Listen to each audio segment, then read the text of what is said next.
Hey guys, today we're talking about warm-ups. We're going to go over why they're important, some of the anatomy and physiology, and we're going to talk about why they can help reduce or prevent injuries, as well as improve performance, which are basically the two most important things we can do during training. And I'll tell you, the warm-up is not super sexy, but it's going to help us get to the good stuff. So when we want to lift the heavy weights or we want to run the fast sprints, it's these warm-ups that is going to allow us and set us up for success in getting to those bigger challenges. So with these warm-ups, it's arguably one of the easiest things to skip or take a shortcut on, but that's one of the worst times to do that. So I know that personally, as a younger athlete or lifter, I almost just skipped warm-ups completely. I would just start working out a lot of times. But as I have aged, I'll tell you that's one of the biggest differences in a day at the gym for me or a day out on the track is an extended warm-up. And I know that as I warm up longer, I'm reducing my injury risk and allowing myself to actually go out and perform at or near my potential. And we're just going to start off with a little bit of anatomy.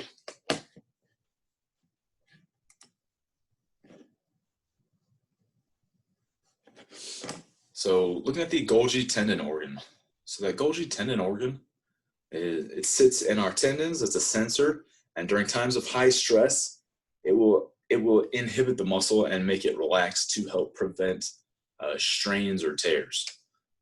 And that can be appropriate and helpful, and it can also hurt us. So with our warm-ups, one of the benefits of a warm-up is we can actually desensitize that Golgi tendon organ by giving it some stress and kind of building up its tolerance, and that will later on let us put more force through that tendon without it inhibiting the muscle. So warm-up sets, whether warm-up sets on lifts or warm-up reps on runs, that's going to help desensitize that Golgi tendon organ for the day.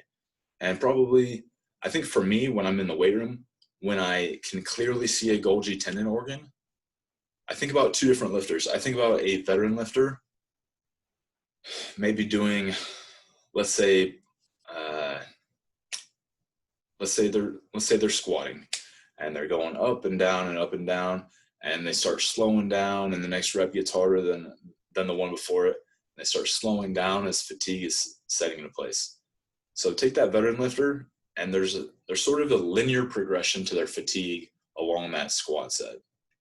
And I take my novice lifter, my beginner, and they might bang out that first rep or two of squats, and then they strain a little bit on the next rep, and then they just bite the dust, and they've got nothing left in the tank. For me, I always attribute that to the Golgi tendon organ, is that newer lifter, they don't have the lifetime reps under their belt to be basically trained or desensitized to that stress through the GTOs. So as soon as their GTO senses some abnormal stress, it shuts the muscles off, and that lifter is unable to sort of grind out or fight through some reps because their muscles are just shutting off. And so that's kind of what I think about when I think about the GTO. One other thing that we want to keep in mind during our warm-ups is our muscle spindles. So just like our GTOs will shut the muscle off during times of stress, our muscle spindle will actually help us fire. And so our muscle spindles are really activated during plyometric exercises. So if you have ever tried to jump as high as possible, you know that it can be beneficial to dip down into a jump versus maybe dipping down and holding for 5 seconds and then jumping out of that lower position. And that's our muscle spindle taking effect. It brings in something called the stretch reflex. And in order to take advantage of that stretch reflex, our muscles need to feel like they've been stretched.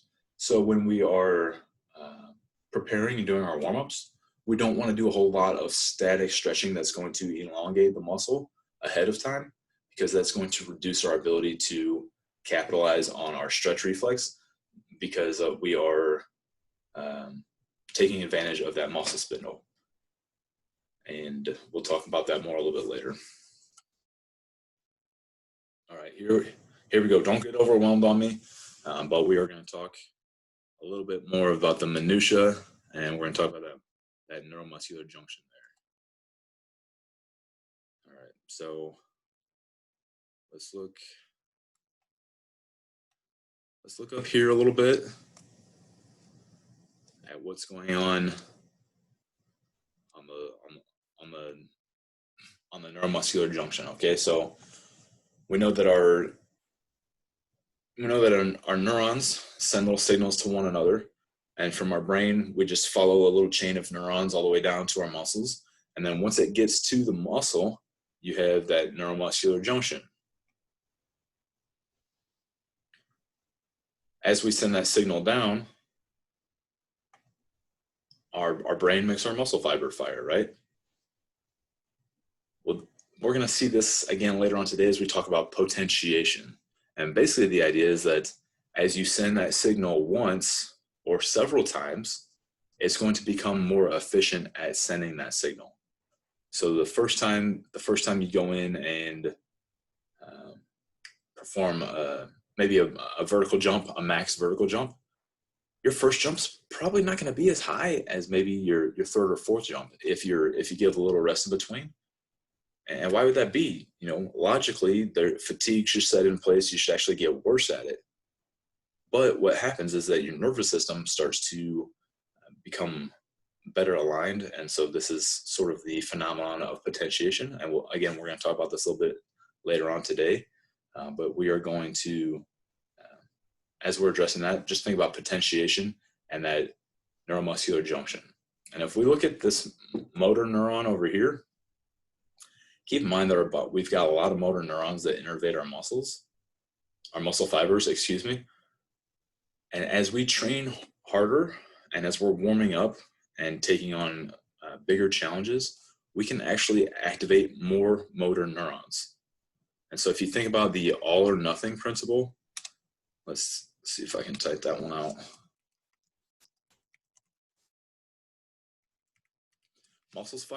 When muscle fires, it fires all or nothing. So if I want to slowly pick up a pencil, I'm going to use a couple of motor neurons that are going to innervate several muscle fibers. If I want to, start a lawnmower, kind of a similar action, and it's giving me trouble, what I'm going to do, I'm not going to fire the same number of motor neurons faster or harder. I'm going to fire more motor neurons, and that is going to boost my force output. So a greater signal from my brain innervates different neurons and it helps eventually innervate more motor neurons, and I get more muscle fibers out of that. So a very similar activity of maybe picking a pencil up off of the desk to, put it behind my ear. I'm using a small amount of motor neurons. I've got a lightweight, I'm moving slowly, it's nothing of concern, versus sort of a similar activity of starting a lawnmower.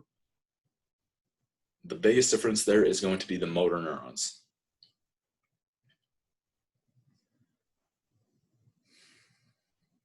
And one more thing I want to talk about while we're here. Let's look at this.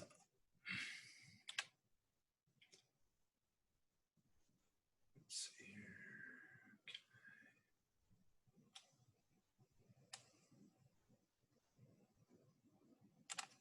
Sweet.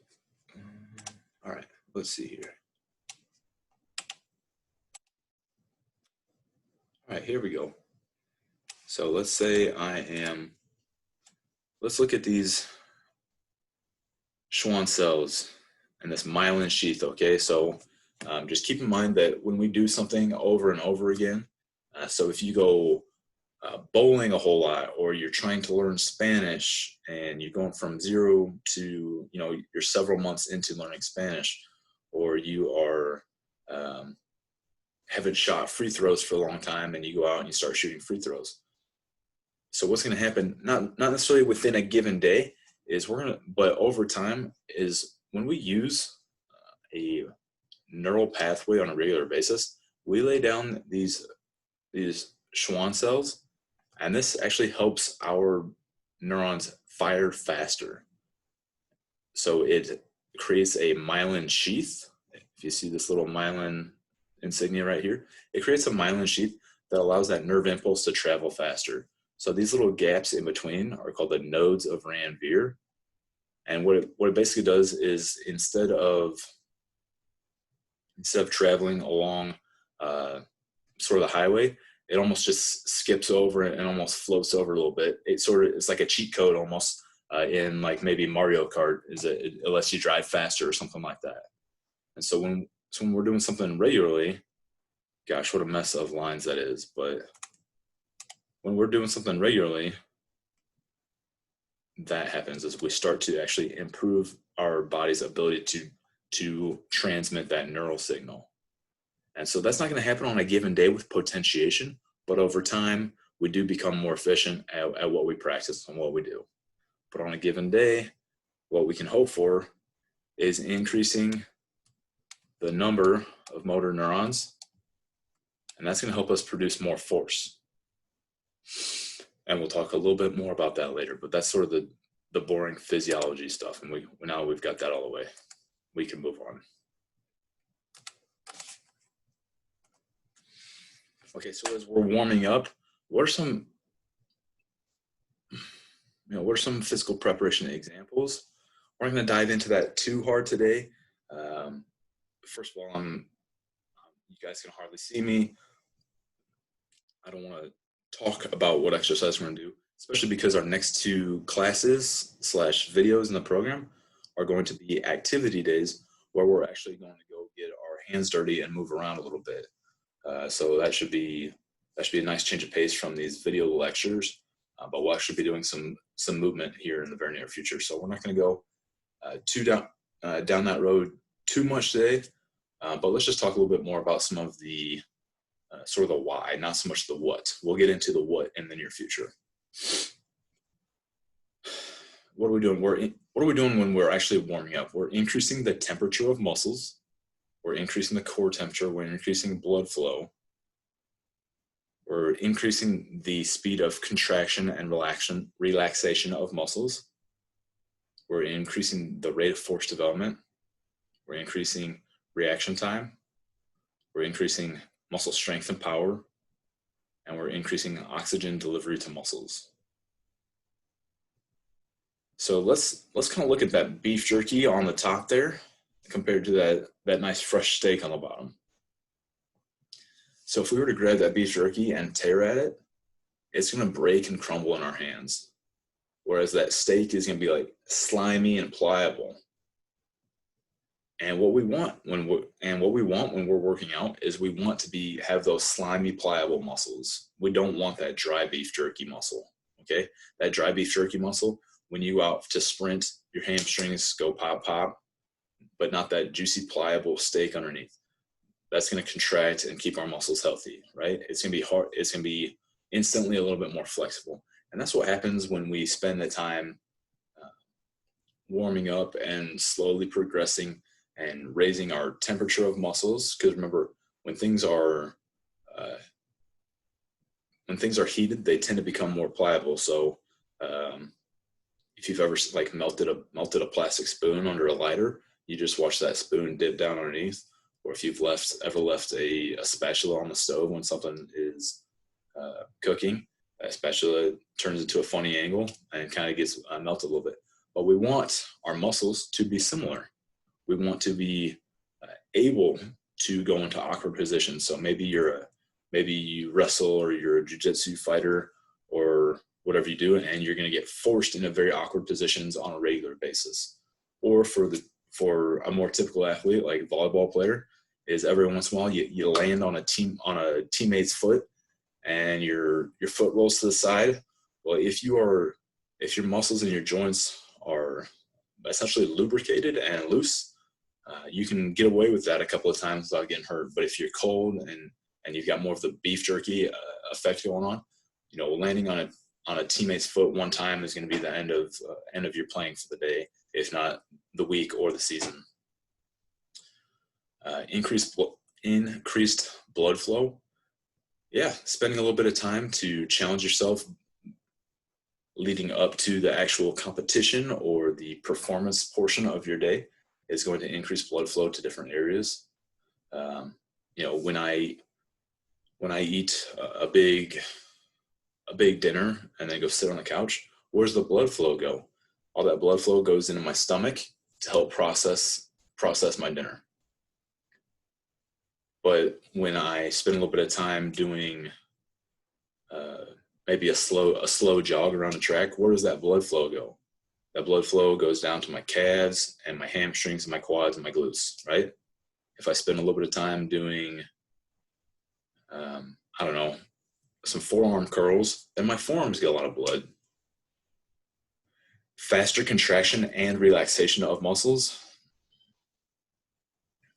Yeah, being warm, the nerve impulses in our body will actually travel faster.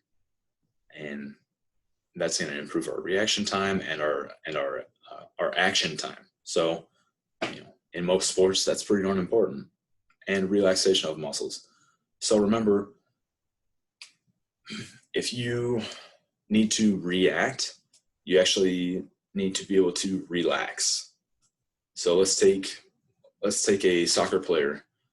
They're on the attack. They're running in one direction in the field, and there's a turnover on the ball, and the ball is kicked kind of over their head and back behind them. They need to decelerate and reaccelerate in the opposite direction.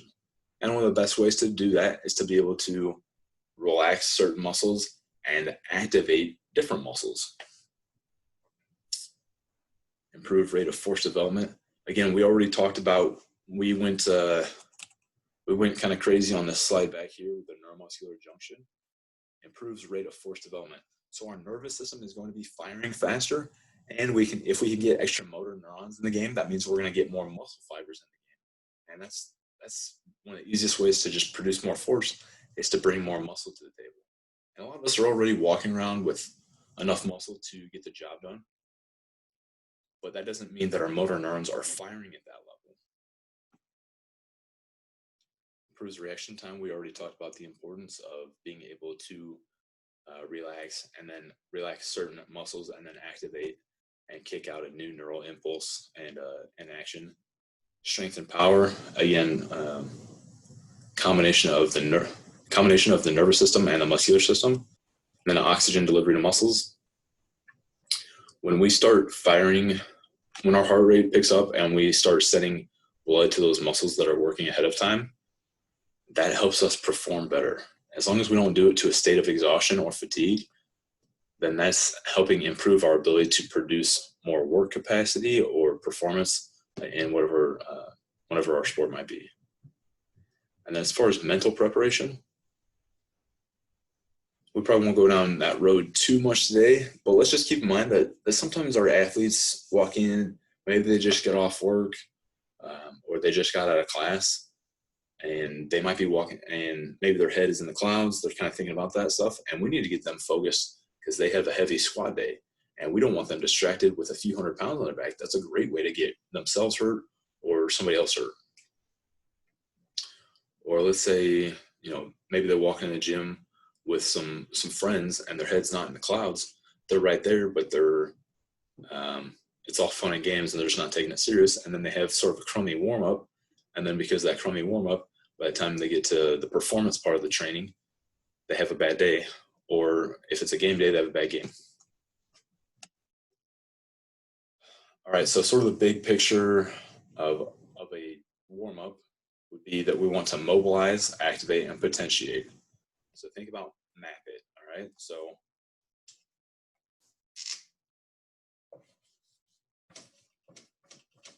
that's our little acronym that we're going to kind of stick to and be thinking about. And whenever we're doing a warm-up, we want to check to make sure that we've done those three things. We've worked on mobility, activation, and potentiation. And we will talk about that more today. And if you want to kick it up another notch or really go just one step further, is you want to ramp.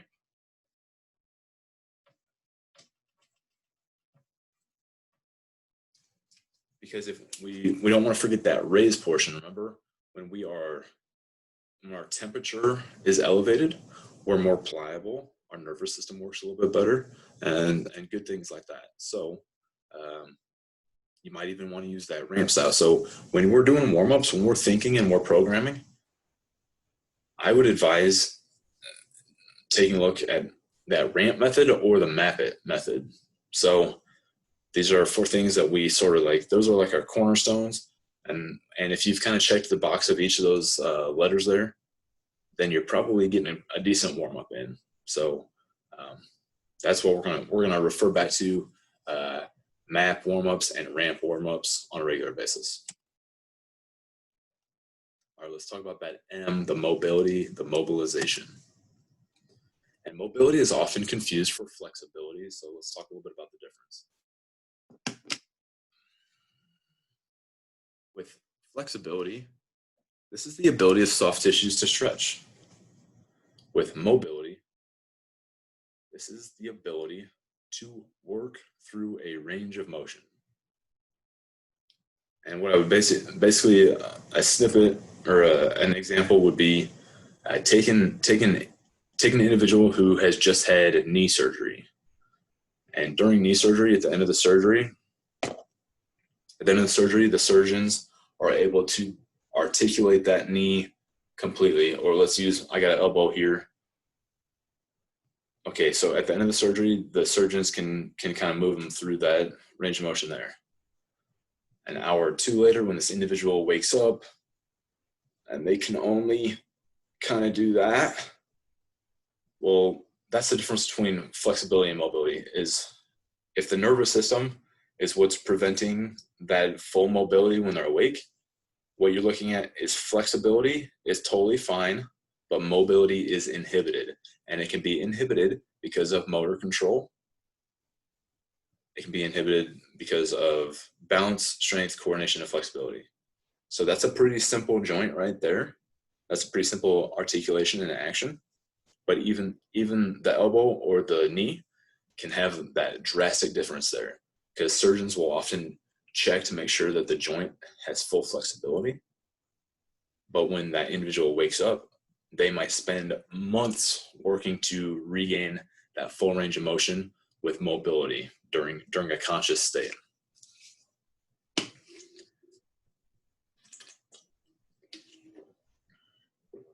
And you can see that bottom part there. You could almost call mobility your functional flexibility. And one more example before we move on is I see a lot of people who cannot squat to depth below parallel, to get their femur below parallel. Oh boy, where we go here? Sorry about that. There's a lot of people who cannot get their squat depth below parallel, but if they lay on their back, they can hug their knees to their chest, no problem. Super similar movement pattern, but something in there, and they have the flexibility. When they're laying on their back, their knees can come up to their ribs and chest, but they don't have the mobility to work through that range of motion and those articulations when they're standing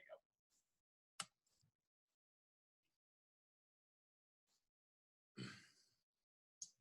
Mike Boyle is a strength conditioning coach, and he does a lot of writing, and he's put out some great books. And one of the theories that he created and is a proponent of is the joint by joint approach. And this is one that I refer back to often. And what this approach is basically, or theory is basically saying, is that in an alternating fashion, our joints are going to require either mobility or stability.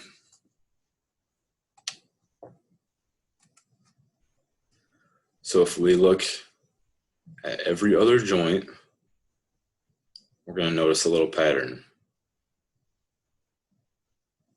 From our ankle being mobile, to our hip being mobile, to our thoracic spine requiring mobility, to our shoulder requiring mobility, to our wrist requiring mobility. And in between those joints that require mobility are joints that require stability. So your greens require mobility and your blues require stability. And for the most part, I would say this is rung very true. I've been borrowing this this theory, this sort of process for the last several years. But I would say, let me pick a different color here. I would say with the ankle and the shoulder are two that it's not always so clear cut that it's mobility, because a lot of times those joints actually need stability as well. And that our shoulder joints are just, the human shoulder is designed very inefficiently. There's a lot going on there, and it can have reduced efficiency very easily. You can strain a rotator cuff, you can have a labral tear.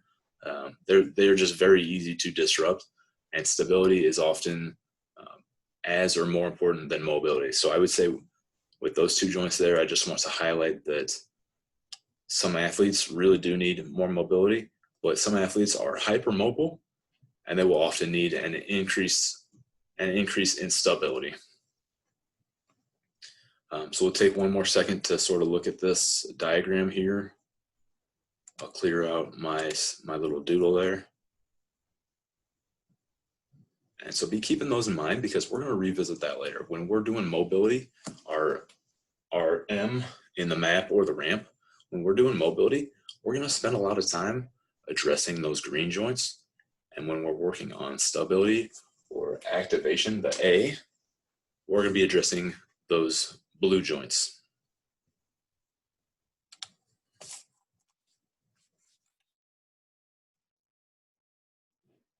And how do we increase mobility? So we've got myofascial release, which often looks like foam rolling. Maybe you've got an actual foam roll or a lacrosse ball, or it's become popular the last several years, so there's a bunch of gizmos and toys, and you've got like Theracanes and everything else. Static stretching looks a little bit more, has been around forever, so that might be like a toe touch hold, or grab a teammate's shoulder, or lean against a wall and grab your ankle behind your butt.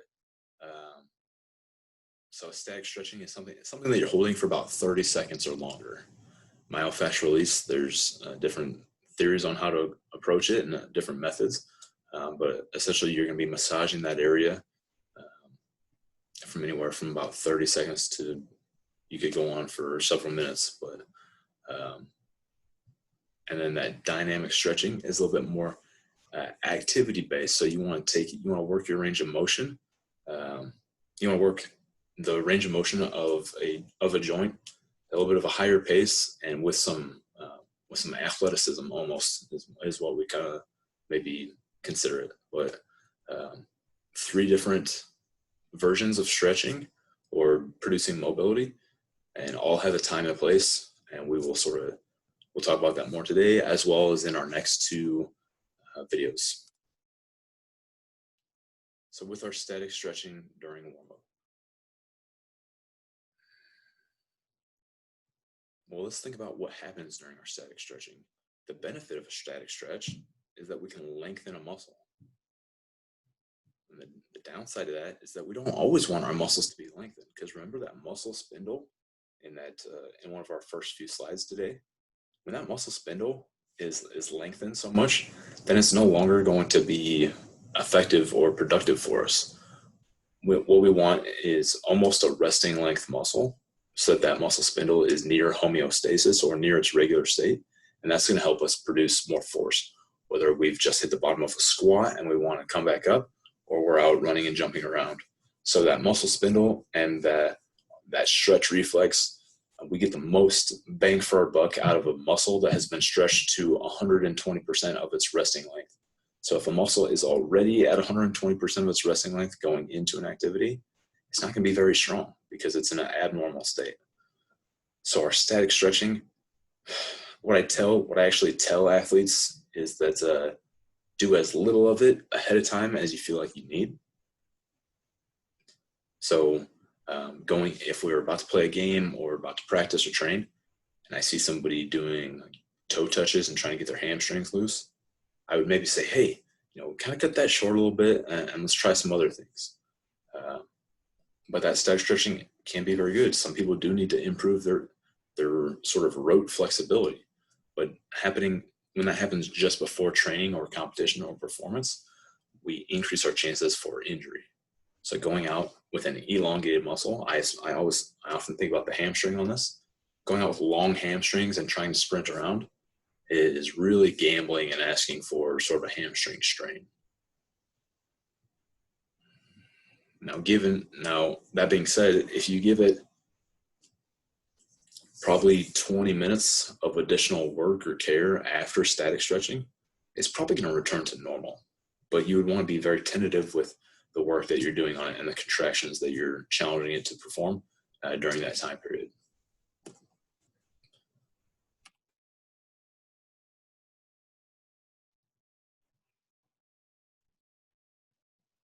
Yeah, I think we covered all that. How about myofascial release? So foam rolling, lacrosse ball rolling, whatever it is. What we're doing is we're giving ourselves a massage. And it's sort of a stretch from within. So instead of taking a rubber band and pulling on the ends of it, that's sort of what a static stretch does. That myofascial release is placing pressure on the middle of that rubber band and helping it kind of squish out to the side. So it's stretching it in very small little isolated points. And then myofascial, that fascia. So our muscles are actually surrounded by this fascial wrapping. So if you've ever cooked, especially like a chicken thigh or a chicken breast, a lot of times they have sort of that silver sheen on them, kind of a weird like little wrapping. And that's all muscles have that. It's referred to as fascia. And what we want to do with this myofascial release is we're not just getting a regular massage to get the muscles altered, but we want to often break up that fascia and help that become looser. And that's going to have a very good impact on our mobility in a short period of time. So when we're rolling, when we're performing myofascial release, when we roll closer to the end of a joint, whether it's the origin or the insertion, like we talked about in our anatomy review course or class, excuse me.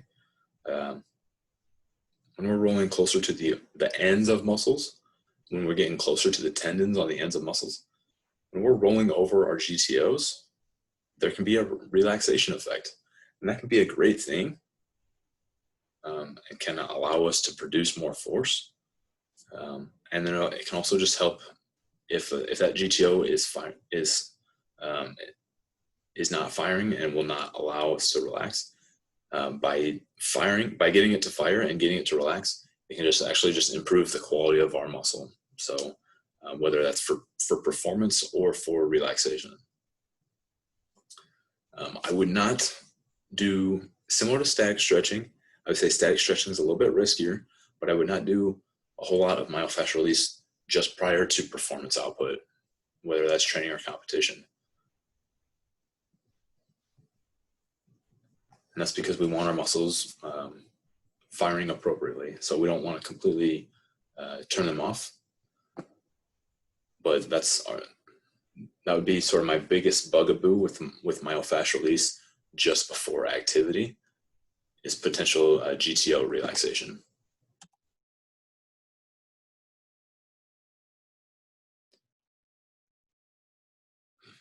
So going through here with the mobility and exercise examples, we're gonna kind of skip past this today. We'll talk a little bit more about it in our upcoming courses or upcoming 2 classes, 2 videos. About activation. So what do we mean by activation? The problem is you need to know what you're doing that day. So if you have an upper body day, you may not need to really activate your hamstrings or your glutes a whole lot. But you want to be specific in activating certain muscles for certain activities. So if I want to do pull-ups and I want to get lat activation, I might do some straight arm pull downs ahead of time to get those lats to fire.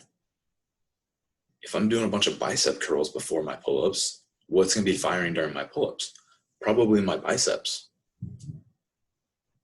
So activation, we can use this to our advantage to get some extra work in ahead of our big movements, our big performances. But it's actually can help guide our muscles, guide our body into using the right muscles. So if someone's doing pull-ups and they're very arm dominated, maybe they use like a close grip and they're very arm dominant and they kind of pull the bar to their face right there, they're probably not getting as much back as maybe we want out of it. And there's nothing wrong with that. If they want big arms, that's cool, whatever they want to do. But if you're trying to get more to your back, you would maybe do some straight arm pull downs ahead of time and just really emphasize those lats. So think back to our discussion on movements versus muscles.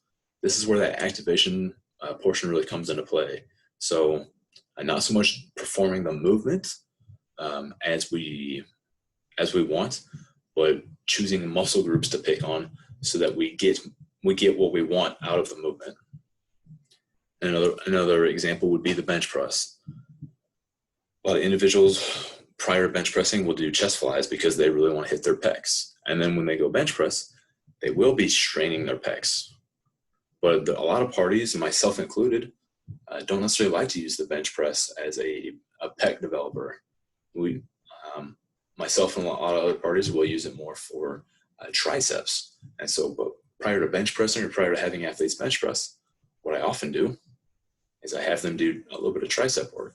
Not so much that they're exhausted and they can hardly lift their arms, but enough to help make sure that when they go bench press, their triceps are going to be activated and be firing a little bit more. And you can also use this just to prevent injuries. So what are basically our three biggest areas for injury? The shoulder. So some scapular stabilizers. Again, the scapula has 17 muscles that attach to each scapula. And so going in and training some of those smaller muscles to be firing during upper body lift days or total body lift days. How about the lower back? So lower back is the number 2 reason that individuals go to the doctor in America. So doing some work on the core to get the core firing to help prevent lower back injuries. Not a bad idea at all. And then getting not necessarily an injury site, but a performance site would be getting the glutes to fire. So in America, we spend so much time sitting down in this first world country.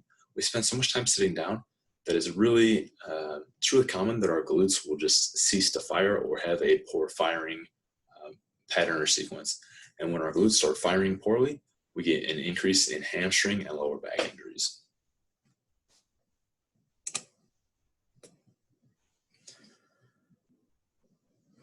So how do we want to perform? How do we want to achieve activation? You can do dynamic movements. So our dynamic stretch, again, so high knees, skipping, maybe some butt kicks, and we'll get into that a little bit more in our next couple of videos / classes here. Some body weight exercises. So body weight exercises for some people, like a lunge or a push-up, they could only do a handful of lunges or they can only do a handful of push-ups. So kind of know your crowd there. But if we're working with younger, lean athletes, who are strong, then lunges and push-ups are not fatiguing, but activating. So there's always going to be a scale there. So keep that in mind with the population and their abilities. And then especially if you're training with a barbell that day, doing a barbell warm-up is not a bad idea. You don't have to go do some funny, tricky exercise off in the corner prior to going and squatting or cleaning. Sometimes you just spend extra time doing squats and cleans with lighter weights or little to no weight. And so hopefully you're activating. But again, that kind of goes back to the muscles versus movements. And neither is right or wrong, but it's how you blend it and how you apply it. And then again, just light resistance exercises. So activation, if we think about raise and activate, those two have a lot of overlap. So, it's hard to raise your heart rate without activating some muscles along the way.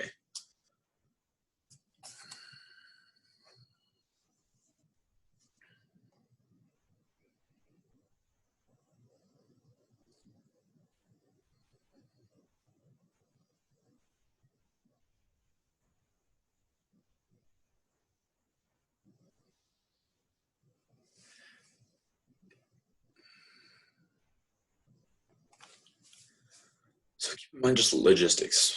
The warm-up is the warm-up is just important. It's one of the most important parts of training. It helps helps people get their not only their bodies right, but their minds right.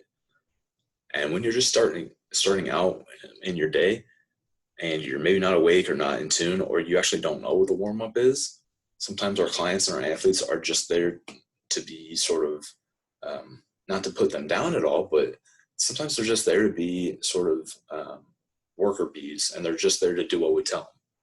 Well, if we're telling them what to do and we are having trouble communicating it in a timely fashion, or it's not flowing well in the weight room based on what we said, that can be frustrating. It's just kind of annoying.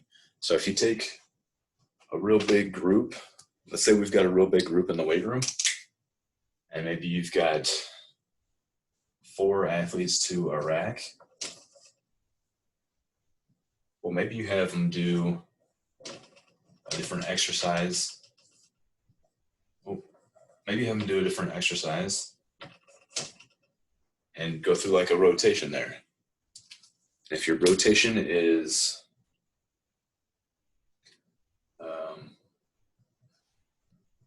like push-ups to shoulder taps to down dog to bodyweight squats or something like that, well, you go sort of like 3 prone exercises in a push-up position into squats.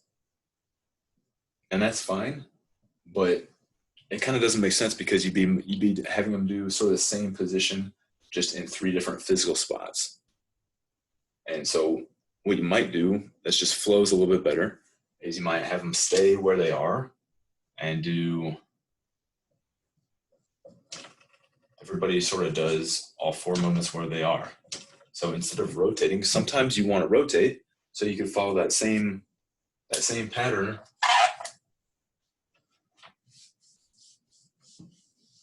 So you can still put them in that sort of that square grid, but this time maybe you have them jump rope over here, and over here you have them do kettlebell swings, and over here you have them do banded good mornings, and over here you have them do, I don't know, a burpee. So now flowing and moving makes sense. Whereas before, having just body weight movements, you could just do those kind of where you are, almost kind of silly just to move, just to do more body weight movements. So you want to think about your population, your equipment, your goals for the day, and just the flow is everyone is kind of annoyed by just getting up and down up off the floor for no reason. You can make it fun. One of the things we might talk about is like just challenging a group to stand up and lay on their back in different ways. You're not allowed to do it the same way twice for like a period of 2 minutes. And you start seeing kids kind of do like funny rollovers or using one arm or not using any arms. And you see some funny things if you can sell it. But when you're just telling people just to get up and down off the ground because you didn't think out the flow of a workout or the flow of a warm-up, you will see eyes start to roll and some grumbles and murmurs from the crowd. So just little things like that. Yeah.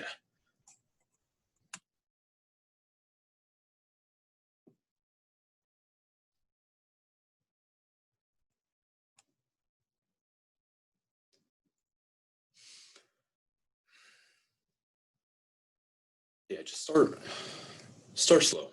Start easy. You can always kick up the intensity if everything is looking good. But this warm up, we do the warm up for a reason, right?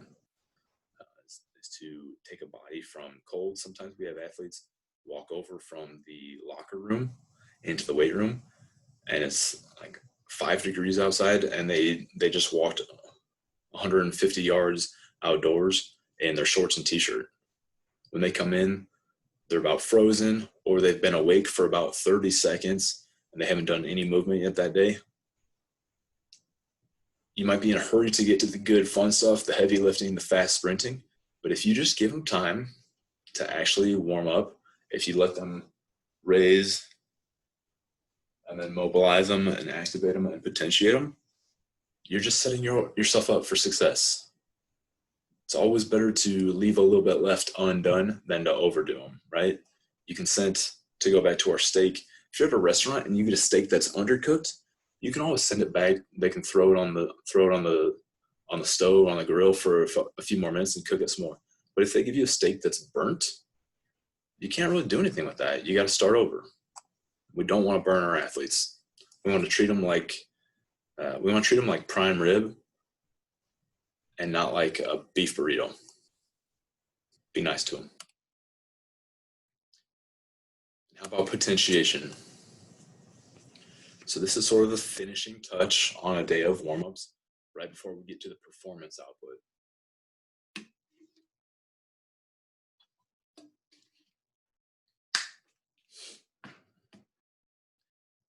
So we might finish the warm-up with some short sprints, with some jumping, with some medicine ball throws, with some explosive lifting.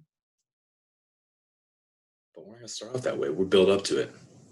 And think back to our slide with our neuromuscular junction. Is what we're doing is we're trying to activate more motor neurons along the way. We're trying to, I didn't rip that pencil that I was picking up and putting behind my ear. I didn't do that with the same force as I do when I start a lawnmower. We can build up, and as we build up, our body adapts to the challenges. Our body starts to send nerve signals to more motor neurons. We gradually build up.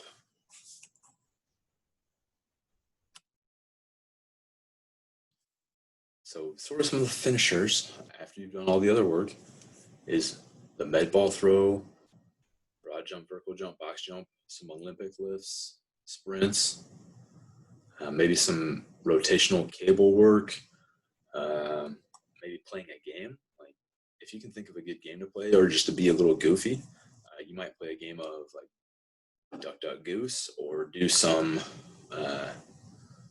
when we talk about agility and change of direction ability, we talk about that 5-10-5 drill. So if you can have athletes face each other and almost do like a mirror drill where one athlete gets to choose which direction to run first and the other athlete has to react and then try to beat them in a little race. Just little fun things like that. So that gets not only their bodies moving, but it's a stimulus in their brain as well. So that's another part of the warm-up, is that we want to get their brains firing, their CNS kind of turned up a little bit. So that's one of the powers. Like music can be powerful. These games, little competitions prior to the performance output is just a great way to get them like sharp focused, but also to prime their nervous system for action.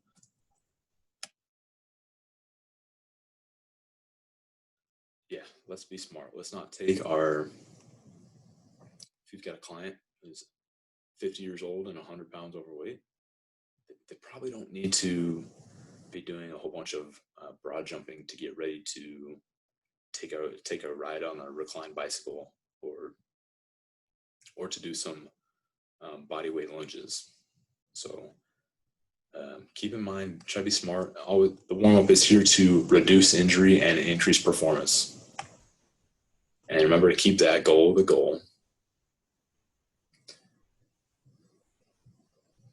And quality rather than quantity. All right, post-activation potentiation. This is sort of like a cool little phenomenon. And I actually, before I knew what it was called, I recognized it. So when I was in high school, I had a high school strength coach, Coach Kevin Kinney.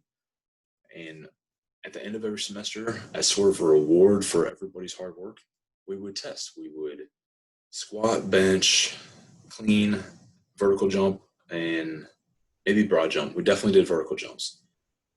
And depending on how your week was and when you would go in to test, you typically squatted early in the week and you did your clean and your vertical jump later on in the week. But I realized that if I squatted the day before and then I went in to jump the next day, my legs might be shot. And I would be convinced that I wasn't going to jump very high. And then I would jump to a whole new level. Now, take that with a caveat, because when you're a teenager, from one year of high school to the next, you're often just growing and just naturally going to be bigger, stronger, faster. But I like the weight room and I like to coach, so I would go in there and hang out. And maybe it was my class period, or it was just after school and I was just hanging out and watching people test. So what happened one year was that I jumped early in the week. I was convinced that my squat numbers were going to kind of wreck my vertical jump. So I jumped before I squatted.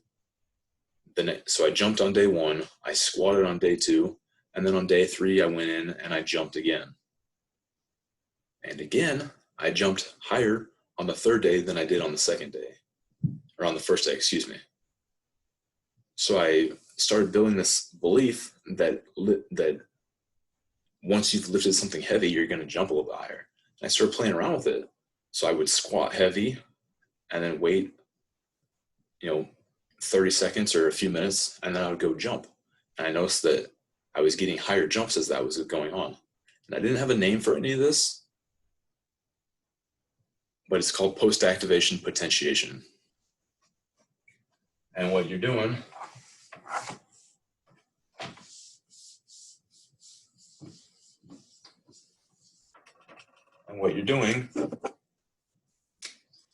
is, if we look at,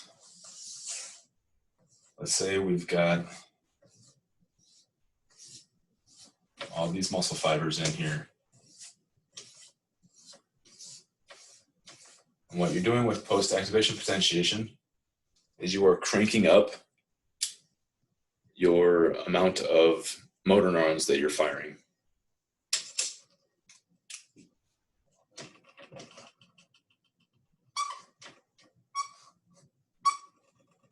So when I was jumping before squatting, I was firing however many motor neurons.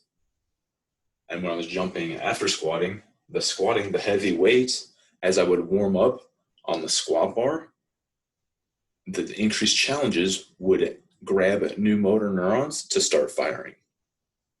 So as I'm lifting more and more and challenging my body, now there's a ceiling, like that's why your strength is limited, but at some point you're starting to capitalize on however many motor neurons you're going to capitalize on that day. But there's a little bit of a residual effect, and the residual effect can last a few minutes. And some people believe that can last an additional 24 hours. I have seen and experienced both, I believe. So I haven't been a part of any research studies for that, but I believe, and I'm very confident in the small window. And I've also seen some good things within a window of a day, maybe 2 days. So that nervous system is something that we can kind of hack, and that post-activation potentiation is a very interesting activity. Track athletes kind of play around with it a little bit because they know what their challenge is going to be for that day, and so they can mix in some lifting earlier in the day or the day before. And a lot of traditional sports have played around with it as well. Some coaches with traditional sports. So Robert McLean of the Colorado Avalanche, I was able to visit him about a decade ago. And he was telling me about how he would have his hockey athletes perform limited range of motion squats with about 90% of their 1 rep max the day before a game. And so he's causing very little muscle fatigue, but he's challenging their nervous system in a really interesting way. And he was seeing some good benefits of that.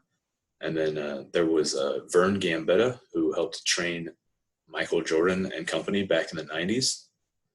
And before they would get on a bus or a plane or wherever they were going, one of the things that they would do is they would do a lot of med ball throws.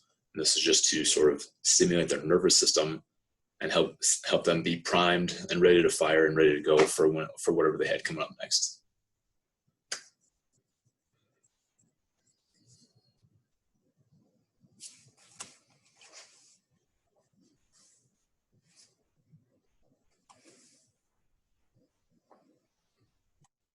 Yeah, so just be thinking about how your warm-up can boost performance and reduce injuries, and also so that it can be an enjoyable and efficient product. All right, what do you guys think about this warm-up? There's nothing wrong with it, but it's really just a little bit of raise and a little bit of activate, right? Not really. Okay, there's walking knee tuck, so there's a little bit of mobility in there. Some walking straight leg mobility. I guess that's a hair mobility. Just not much. There's a hair of everything, but not a whole lot of anything. And how many times would you go through this? There's a lot of information missing here. So probably the biggest thing we would do is want more information. How many times are we going to do this?